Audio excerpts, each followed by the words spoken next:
last night. The June 12th meeting, hey, it might be back on. The White House is reportedly sending a team to Singapore to prepare for potential talks with Kim Jong-un. All of this coming after a surprise meeting between Kim and South Korea's President Moon Jae-in yesterday. So here's what the president had to say about the release of Josh Holt and the possible June 12th summit. Watch.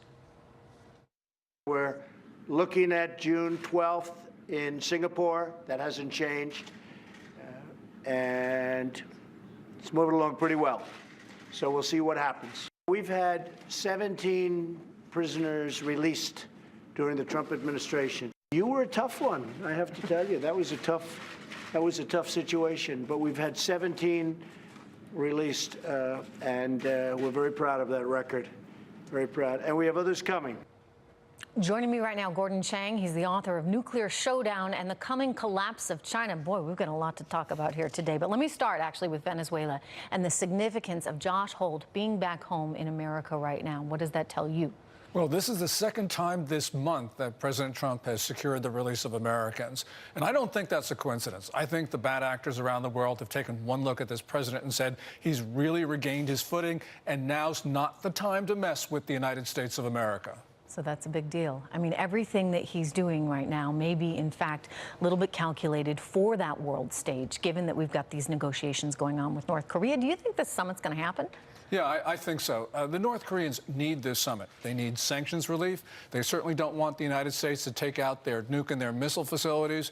And Kim wants legitimization, of course, meeting President Trump. And also, he needs a counterweight to the Chinese. The United States has no territorial designs on the Korean peninsula. And the Chinese, you know, they've had a really rough relationship with the Koreans for 2 millennia.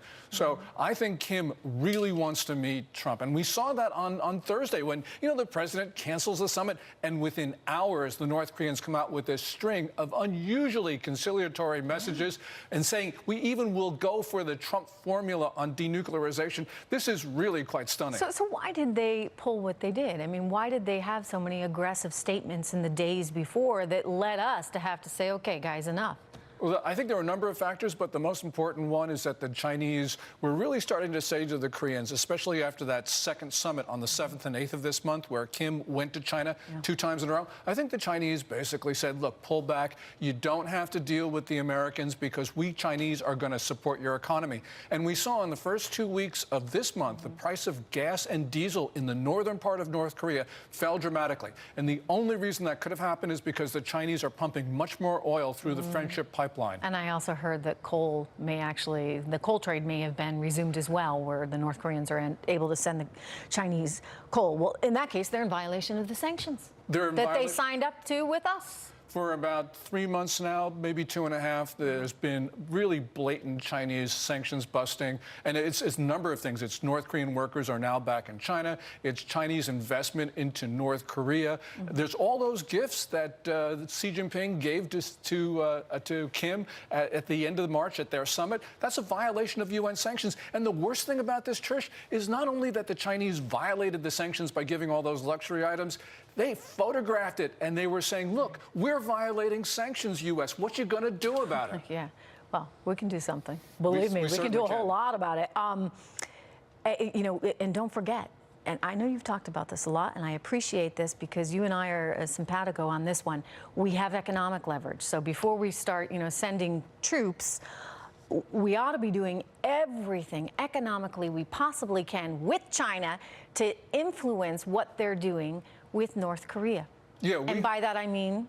We hold all the high cards. For instance, we can, declare 4 of the biggest Chinese banks to be primary money laundering concerns. Used to be just Bank of China. Now there's evidence coming out that the 3 others of the big 4 have also been handling North Korea's money. Bank of China, which, by the way, like, is in operation right down there. I mean, it's closed today because it's Sunday, but it's in operation right over there on Madison. 40th and 6th Avenue, okay. 8 blocks from here.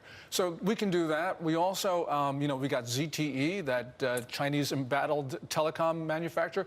It's got a death sentence right now from the Trump administration, and the Chinese need relief from that. There's all sorts of things. But we're letting it exist, Gordon. I was a little surprised by that because it feels like a little mixed signal. Yeah, and I wouldn't do that because, you know, people are saying, well, look, the ZTE deal that the president has negotiated is a good one. But the point is, this is not an issue of whether it's a good deal or not for us or them. The point is the Chinese have made this an issue of political will by saying you have to give relief to ZTE. And so any deal, so no deal, no matter how good, is a good deal. We need to show China that we have political will and that we will not allow them to mess with Iran sanctions, North Korea sanctions, you name it.